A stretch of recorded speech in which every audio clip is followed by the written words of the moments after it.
তোকে বান্দার কেউ দিবে না, তোকে আর কেউ দিবে না। ওয়া আন্না আযাবি হুয়াল আযাবুল আলীম। আল্লাহ তাআলা কোরআনে বলে, বান্দা শোনো, আমার আযাব হুয়াল আযাবুল আলীম, বড় বেশি যন্ত্রণাদায়ক, বড় বেশি কষ্টদায়ক। ওয়ালা ইউথিকু ওয়াসাকাহু আহাদ। আল্লাহ বলে, বান্দা আমার ফেরেশতারা তোমারে যেই বাধা বাঁধবে, এমন শক্ত বাধা আর তোমারে কেউ বাঁধে নাই। তুমি নাফরমান জানো না আমার ফেরেশতার বাঁধন কত কঠিন? তুমি টের পাইবা তোমার এখনই, যখন হাসরের ময়দানে নাফরমান বাঁধবে, তখন খুযুহু ফাগুল্লুহু সুম্মাল জাহিমা সাল্লু। কোরআন শরীফে আছে, নাফরমান চিৎকার করবে হাসরের ময়দানে, আর আল্লাহ ফেরেশতাদেরকে বলবে, খুযুহু, এরে ধরো, এই ফেরেশতা বেঈমানদের ধর, খুযুহু, ধর তাকে, ফাগুল্লুহু, তারে বেঁধে ফেল, বাঁধে, টাইট করে বাঁধে। তো ফেরেশতারা বেঁধে ফেলবে। এবার ফেরেশতারা জিজ্ঞেস করবে, মাওলা এবার কি করব? আল্লাহ নিজে বলবেন, সুম্মাল জাহিমা সাল্লু, একটা লাথি মাইরা জাহান্নামে ছুড়ে মার, লাথি একদম হাসরের ময়দান থেকে যেন জাহান্নামে গিয়ে লাথি মার, ছুড়ে মার, জাহান্নামে নিক্ষেপ কর।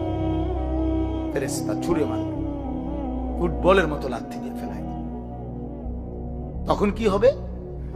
জাহান্নামে পড়বার পরে কোরআন শরীফ আছে, দোস্ত আমখালি আল্লাহর কোরআন বলছে সরাসরি, বান্দা এই আল্লাহ বলছে, আল্লাযী খালাকাকা, কেমনে ভুলে গেলি বান্দা, আমি তো তোকে বানাইছি।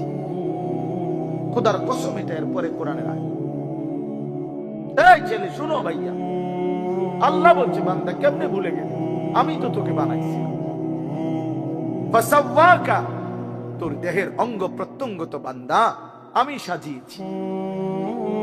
এই হাত, পা, চোখ, নাক, কান বান্দা বিশ্বাস করে আমি লাগাইছি। পৃথিবীর কাউকে দায়িত্ব দেই নাই, আমার কোন ফেরেশতা দিয়ে লাগাই নাই, আমি আল্লাহ আমার কুদরতি হাতে তোকে লাগাইছি। ওয়ালাকাদ খালাকনাকুম সুম্মা সাওয়ারনাকুম। কোরআনে আছে, আল্লাহ বলে, বান্দা তোমাকে বানিয়েছি আমি, তোমাকে সাজিয়েছিও আমি, তুমি আমার ডিজাইন, আমার হাতে সাজানো। ফাআদালাক, প্রতিটি অঙ্গ একটার সাথে আরেকটা মিলায়া দিছি। চোখ, কান, নাক, দুইটা কান বরাবর, দুইটা চোখ বরাবর, দুইটা ঠোঁট বরাবর, দুইটা হাত বরাবর, এভাবে আমি আল্লাহ মিলায়া দিছি। ফি আইয়ি সূরাতিন মা শাআ রাক্কাবাক, আমি যেমন চেয়েছি, যত্ন করে চেহারার সৌন্দর্য, শরীরের সৌন্দর্য আমি দিয়েছি। কালোটাও আমার, সাদাটাও আমার, কালোটাও আমার হাতে দেওয়া, সাদাটাও আমার হাতে দেওয়া, কালোটাও সুন্দর, সাদাটাও সুন্দর, কারণ এই যে আমার হাতে। আমার ভালো লাগছে তো তোকে কালো রং দিয়েছি, আমার ভালো লাগছে তো তোকে সাদা রং দিছি। ফি আইয়ি সূরা, আল্লাহ বলেন আমি দিছি। কালো রং আমার দেওয়া বান্দা, সাদা রং আমার দেওয়া, আমি যেমন করে মন চাইছে সাজাইছি বান্দা। সেই আমি আমারে কেমনে ভুলে গেলি? তাহলে ওই যে বললাম, মা যদি বলে ফুত, তুই কেমনে ভুলে গেলি আমার? এখানে আল্লাহ তো বলছে, বান্দা কেমনে ভুলে গেলা, মা গাররাকা, কেমনে ভুলে গেলা, কেমনে ভুলে গেলা? তোমার অস্তিত্ব ছিল না বান্দা। হাল আতা আলাল ইনসানি হিনুম মিনাদ দাহর লাম ইয়াকুন শাইআন মাযকুরা। আল্লাহ বলেন, মাটি থেকে সৃষ্টি করেছি মানুষ আমি, কিন্তু মাটির কোন অংশে ছিল পৃথিবীতে? কতদিন ধরে এই মাটি আমারে বানাইবার জন্য আল্লাহ পৃথিবীতে রাখছেন, আল্লাহ বলে জমানার কেউ জানে না। যুগ যুগ ধরে আমি আল্লাহ তোমার সৃষ্টির উপকরণ এই জমিনে আমি আল্লাহ সংরক্ষণ করেছি, পৃথিবীর কেউ জানতো না। একদিন আমি আল্লাহ ধাপে ধাপে ধাপে স্বামী স্ত্রীর উভয়ের মিশ্র বীর্যের মাধ্যমে, বাবা মায়ের মিলনের মাধ্যমে, মায়ের জরায়ুতে স্থাপন করে তারপরেও আবার 9 মাস লাগাইয়া একদিন আমি আল্লাহ মায়ের পেট থেকে রূহ ফুঁকে দিয়ে এই পৃথিবীর আলো দেখতে দিয়েছি। এটা আমি করেছি না ফরমান। এই বেঈমান, তোরা যারা সিজদা দেস না বেঈমান, এখন সিজদা দে। এখন এই না ফরমান, এখন সিজদা দে, এখন দে বেঈমান সিজদা। আর নয়তো এখন উঠে যাবে না।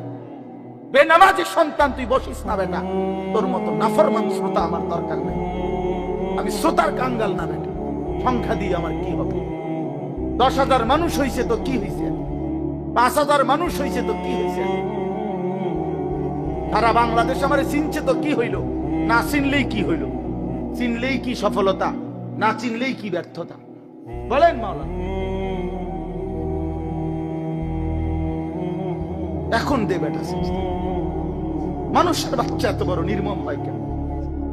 ইমানদারের ঘরে জন্ম নিয়া ছোট্টবেলা থেকে যে কালেমা শুনলো, যে আজান শুনে, যে শুনে তার বাবা মুসলমান, মা মুসলমান, তার চারদিকে আল্লাহর কোরআন, মসজিদ আছে, মাদ্রাসা আছে, আলেম ওলামা আছে, এত সুন্দর ইসলামী তোমার চারদিকে এতগুলো কোরআনের ব্যবস্থাপনা থাকার পর, প্রতিদিন মাইকে আজান হওয়ার পর বেঈমান তুই কেমনে নামাজ ছাড়া থাকস? এই না ফরমান, কেমনে থাকস? এত বড় জানোয়ার কেমনে হইলা? এত বড় হাইওয়ান হইলা কেমনে? কাল্লা সাউফা তা'লামুন। আল্লাহ বলে কবরে আসলেই আমি বুঝায় দেব বান্দা আমার নাফরমানির শাস্তি কেমন। সুম্মা কাল্লা সাউফা তা'লামুন। আবার নাফরমান হাসরের ময়দানে আসলে আমি আবার বুঝায় দেব আমার অবাধ্যতার শাস্তিটা কি। একবার বুঝাবো কবরে। তাফসীরের মধ্যে আছে কাল্লা সাউফা তা'লামুনা ফিল কবরি সুম্মা কাল্লা সাউফা তা'লামুনা ফিল আখিরাহ। আল্লাহ বলে একবার কবরে বুঝাইবো আমারে ত্যাগ করা, আমার নাফরমানি, আমারে সিজদা না করার শাস্তিটা কি। কবরেই টের পাইবা। ফায়ুকাইয়াদু লাহু মালাকুন আমা ওয়া আসাম্মু আবকাম।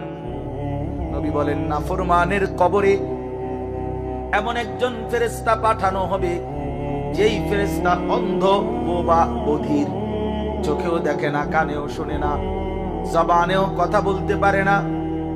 ফায়ুদরাবু লাহু বিমিতরাকাতিন মিন হাদিদ যারবাতান বাইনা উদুনাইহি। আল্লাহর নবী বলেন ওই ফেরেশতা ওই নাফরমান পাপীকে, জালেমের পতন হচ্ছে। কোথাও সারা পৃথিবীতেই জালেম থরথর করে কাঁপতেছে। হ্যাঁ, সারা পৃথিবীর বাস্তবতা, শুধু বাংলাদেশ আর সিরিয়া না। 2 জালেম তো চলে গেছে, বাকি জালেমরাও বেডিং পত্র গুছায় ফেলছে। 5 আগস্টের জালেম ভাগছে, 8 ডিসেম্বরে সিরিয়ার বাশার আল আসাদ নামে আরেক জালেম ভাগছে। বাকি জালেমরাও গাট্টি মুস্কা গইলা লাইছে, ওরাও ভাগবে। ইসরায়েলের ওই বেঈমান কুত্তা নেতানিয়াহু অয় পলাইবে, অয় পলাবে। বার্মার বেঈমান ওরাও পলাবে, ইন্ডিয়ার বেঈমানও পলাবে, কোন সন্দেহ নেই। বিজয় ইমানদারের হবে ইনশাআল্লাহ, ইনশাআল্লাহ, ইনশাআল্লাহ। কালেমার বিজয় হবে। আমি না থাকলে সমস্যা নাই, আমি শহীদ হয়ে গেলে কোনো অসুবিধা নাই, আমার মতো হাজার লাখ শহীদ হলে কোনো অসুবিধা নাই, কিন্তু বিজয় ইমানদারেরই হবে। কোন ষড়যন্ত্র বাংলাদেশে বাস্তবায়ন হবে না। ইসকন লীগ দিয়েও ষড়যন্ত্র বাস্তবায়ন হবে না, সাদ লীগ দিয়েও ষড়যন্ত্র বাস্তবায়ন হবে না। এই ভণ্ড মুখোশধারী ছদ্মবেশী এক মুনাফিক সাদ নামের এক ব্যক্তিকে দিয়ে সারা পৃথিবীর ইমানদার মুসলমানকে বরবাদ করার জন্য নতুন ষড়যন্ত্রের খেলা চলছে। এই ষড়যন্ত্র বাংলাদেশে বাস্তবায়ন হবে না। ইসকনের গুন্ডারা, সন্ত্রাসীরাও বাংলাদেশে ষড়যন্ত্র শুরু করেছে, করছে। এই গুন্ডা সন্ত্রাসীদের ষড়যন্ত্র এই পবিত্র জমিনে বাস্তবায়ন হবে না। আমার জমিন কোরআনের জমিন, আমার জমিন ইমানদারের জমিন। আমরা কম হইতে পারি, আমাদের মালিক বড়। তোরা 130 কোটি বেঈমান, তোদের 130 কোটি না 230 কোটি তোদের ব্যক্তিগতভাবে যে আয়াত, সেটা হলো সূরা মুজাম্মিলের মধ্যে। আমি বেশি ভয় পাই আর কি, আমার কলজা ছিঁড়া ফেলে, ভয় লাগে আমার বেশি এই আয়াতটা। কোরআন শরীফে আল্লাহ বলছে, ফাকাইফা তাত্তাকুনা ইন কাফারতুম ইয়াওমান ইয়াজআলুল বিলদানা শিবা। এই কথাটা আমার এমন ভয় লাগে। আল্লাহ বলে, বান্দা আচ্ছা তুমি এই যে নাফরমানি করছো, তুমি সেই হাসরের দিন কেমনে বাঁচবা যেই দিনের পেরেশানি একদিনে কোলের বাচ্চা বুড়া বানায় ফেলে। এইটা কোরআন শরীফের আয়াত। ফাকাইফা তাত্তাকুনা ইন কাফারতুম। আল্লাহ যেন ডাক দিয়ে বলতেছে, বান্দা করতেছো কি? এই এটা তুমি কি করছো? তুমি যে আমার নাফরমানি করো, তুমি যে নামাজ পড়ো না, সেজদা দাও না, হালাল খাও না, কেমনে বাঁচবা সেই দিন যেই দিনের পেরেশানি একদিনে ইয়াউমান ইয়াজআলুল বিলদানা শিবা, কোলের বাচ্চাটাকে বুড়া বানায় ফেলে। অতএব এখানেও আল্লাহ বলছে যে বন্ধু জিজ্ঞেস করেন না, বান্দার হক নষ্ট করো, আল্লাহর হক নষ্ট করো, তুমি কি হাসরের ময়দানে উঠবা না? আল্লাহ আমাদেরকে বুঝ দান করেন। অতএব আজকে ইনশাআল্লাহ এতটুকুই কথা। আমরা প্রত্যেকে নিয়ত করি আমরা আল্লাহর হুকুম মানব, আল্লাহর হক বান্দার হক আদায় করার সর্বোচ্চ চেষ্টা করব ইনশাআল্লাহ। আর যুবক ছেলেরা আবারও বলছি, অতএব প্রিয় ছেলেরা আমার, বাপ আমার, আমি না থাকলে কোনো সমস্যা নেই। মরতেই হলে তো শাহাদাতের মৃত্যুর চাইতে দামি মৃত্যু আর কি হইতে পারে? শহীদের পবিত্র খুন ঝরলে, আল্লাহর জমিন ছুঁইলেই জান্নাত, কোনো সমস্যা। এই জন্য আমি অনুরোধ করছি তোমাদের কাছে, তোমরা আমাদের সন্তান, তোমরা আমাদের ভাই। আমি সকল ছেলের কাছে হাত জোড় করে অনুরোধ করলাম, তোমরা আল্লাহর দিকে ফিরে আসো। গুনার মধ্যে শান্তি নেই, নারীর ছবির মধ্যে, অশ্লীল দৃশ্যের মধ্যে, উলঙ্গ দৃশ্যের মধ্যে প্রিয় ভাই সুখ হয়।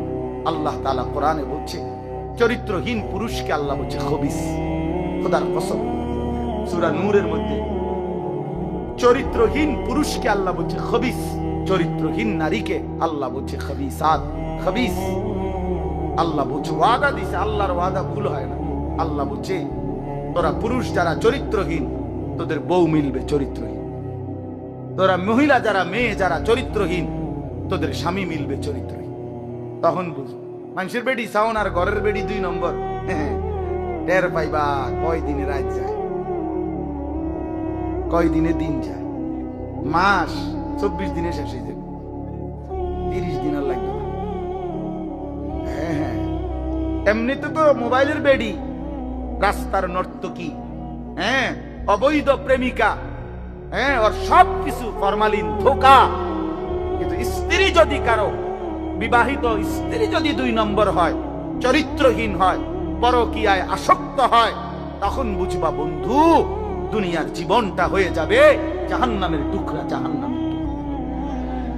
আমি বললাম নষ্ট হইও না, চরিত্র হেফাজত করো, একটু একটু সবর করো, একটু সবর করো। কুত্তার মতো নারী মেয়ের পিছনে দৌড়াইও না, ছবির পিছনে দৌড়াইও না, একটু সবর করো। যেই চাহিদা আল্লাহ দিছে, সেই চাহিদা পূরণের হালাল ব্যবস্থা আল্লাহ রাখছে। তৃষ্ণা আল্লাহ দিছেন, পানি আল্লাহ দিছেন, ক্ষুধা আল্লাহ দিছেন, খাবার আল্লাহ দিছেন, লজ্জাস্থানের চাহিদা আল্লাহই দিয়েছেন, হালাল স্ত্রী আল্লাহই সৃষ্টি করেছেন। অতএব অপেক্ষা করো, একটু সবর করো, এক পবিত্র স্ত্রী মিলে যাবে, এক হালাল স্ত্রী মিলে যাবে। ছেলে সবর করো বাপ, সবর। যে ক্লাস 8-এ পড়ে, তুমি এবছরই এসএসসি দিয়ে নাও, কথা বলে না? এই 8-এর ছাত্র, তুমি এবছরই এসএসসি পরীক্ষা দিয়ে ফেলো, হবে তো না? এসএসসির ছেলে, তুমি এবারই ইন্টার দিয়ে ফেলো, ইন্টারের ছেলে এবারই অনার্স শেষ করো, 4th ইয়ার। কেমনে হবে ভাইয়া? একটু কি সবর করতে হবে না? 4টা বছর কি অনার্সের জন্য পার করতে হবে না? তো একটু সবর করো। আল্লাহ তো কোরআনে ওয়াদা দিয়েছে, আমি প্রত্যেক পুরুষের দেহের অংশ থেকে আমি আল্লাহ তার স্ত্রী ওয়া মিন আয়াতিহি আন খালাকা লাকুম মিন আনফুসিকুম আজওয়াজান, আল্লাহ বলেন পুরুষের দেহের অংশ থেকে, পাঁজরের হাড্ডি থেকে আমি আল্লাহ তার স্ত্রীকে সৃষ্টি করে ফেলেছি। খালাকা মানে মাজির সিগা, অতীতকাল, সৃষ্টি করা হয়েছে। আল্লাহ বলেন সেই বিবি যখন মিলে যাবে, লিতাসকুনু ইলাইহা, তুমি একদম প্রশান্ত, সুকুন, চির শান্তি, প্রশান্তি মিলেই যাবে। এই জন্য আমি অনুরোধ করছি, অনেক বয়স্ক বাবারা আছেন আপনাদের সামনে, এর চাইতে খোলামেলা আর বলা সম্ভব না আমার নওজোয়ান ছেলেদেরকে, নইলে আলাদা পাইলে আরো কোথাও আরো যে নষ্ট হইও না, চরিত্রহীন ছেলে পেলের প্রতি আমার খুব দরদ, ফিকির। আমি হিসাব চিন্তা করে নিছি, কেন জানি আল্লাহর পক্ষ থেকে আমি বুঝিয়ে না এটা। মুসলমানের কিশোর তরুণ নওজোয়ান দেখলে আমার খুব মায়া লাগে। এরা যদি সব ফজরের নামাজ, আচ্ছা ফজরের নামাজ এই মুসলমানের কি হইল, তোমরা যদি ফজরের নামাজ পড়তা কি হইতো? আল্লাহর কসম, আল্লাহ ইসরায়েলের, আমেরিকার দুশ্মনের তখ্ত মসনদ কলিজা সুদ্ধা নড়ে উঠত। আর অপেক্ষায় আছে মুসলমানের ইমানদার যুবকের জাগার। মুসলমানের ইমানদার যুবক যেদিন জাগবে, আল্লাহর কসম গোটা পৃথিবীতে কালেমার পতাকা উঠবে, গোটা পৃথিবীতে।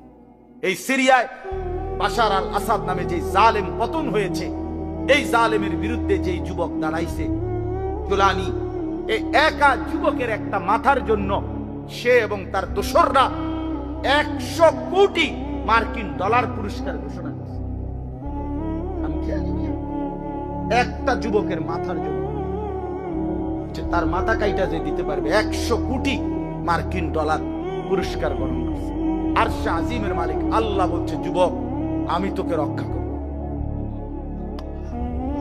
আল্লাহ পাক ঠিকই তাকে রক্ষা করছে। ওই জালেম পলাইছে, গাট্টি গুট্টি লইয়া পলাইছে। এই জন্য বাংলাদেশের নিরস্ত্র কিশোর যুবক নওজোয়ান দাঁড়াইছে, জালেম পলাইছে। এটাই সত্য, এটাই সত্য। নওজোয়ান হিম্মত করলে, বুক পেতে দিলে, নওজোয়ান দাঁড়াইলে, যেই কোনো বড় অসাধ্য আল্লাহর দয়ায় ওইটাও অর্জন হয়ে যায়। এটা আল্লাহ তাআলা যৌবনের মধ্যে শক্তি রাখছে। কোরআন শরীফে আছে, আল্লাহ বলছে যৌবনটাই শক্তি। ছোটবেলা আল্লাহ নিজে বলছে দুফ, এটা দুর্বলতা। বুড়া কাল আল্লাহ নিজেই বলছে ওইটাও দুফ, দুর্বলতা। তো শক্তি কই? আল্লাহ বলছে যৌবন, কুওয়াতান। কোরআন শরীফের আয়াত সূরা রোমের মধ্যে আছে, আল্লাহুল্লাযী খালাকাকুম মিন দুফিন সুম্মা জাআলা মিন বা'দি দুফিন কুওয়াতান সুম্মা জাআলা মিন বা'দি কুওয়াতিন দুফান ওয়া শাইবা। আল্লাহ বলেন, বান্দা 3 অবস্থায় আমি তোমাকে বানাই। প্রথম হলো দুর্বল, এরপরে শক্তি, এরপরে পুনরায় দুর্বল। তাহলে বোঝা গেল শিশুকাল আর বৃদ্ধকাল কি? দুর্বল। তো শক্তি কোথায়? কোথায় শক্তি কোথায়? তো শক্তিমান নওজোয়ান হাত তোলো। না না, বুড়া মানুষ না, বুড়া মানুষ না, নওজোয়ান হাত তোলো, তোলো হাত তোলো, দাও তাকবীর দাও, আল্লাহু আকবার। জোরসে বলো, জোরসে বলো, দাঁড়াও বলো, দাঁড়াও বলো, দাঁড়াও নওজোয়ান, ওঠো নওজোয়ান, দাঁড়াও নওজোয়ান, দাও তাকবীর বলো। দেখেন কি পরিমাণ ছেলে, দেখছেন কি পরিমাণ।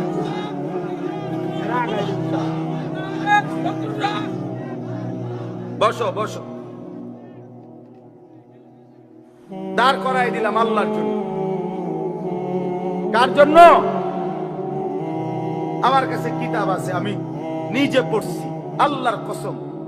হাদিসে কুদসি আল্লাহ বলে, ইয়া আদম, শুনতেছো ভাইয়া? ইয়া আদম কুম ইলাইয়া আমশি ইলাইকা। আল্লাহ বলে, বান্দা তুমি আমার জন্য দাঁড়াও, আমি তোমার জন্য হাঁটবো। আমশি ইলাইয়া উহারবিলু ইলাইকা, এরপরে আল্লাহ বলে, বান্দা তুমি আমার জন্য হাঁটতে শুরু করো, আমি আল্লাহ রহমত নিয়ে দৌড়তে শুরু করি। এই জন্য কুম ইলাইয়া, আল্লাহ আমার জন্য দাঁড়াও, আমশি ইলাইয়া, আমি তোমার জন্য হাঁটবো, আমি হাঁটবো, তুমি একটু আসো, আমি তার চাইতে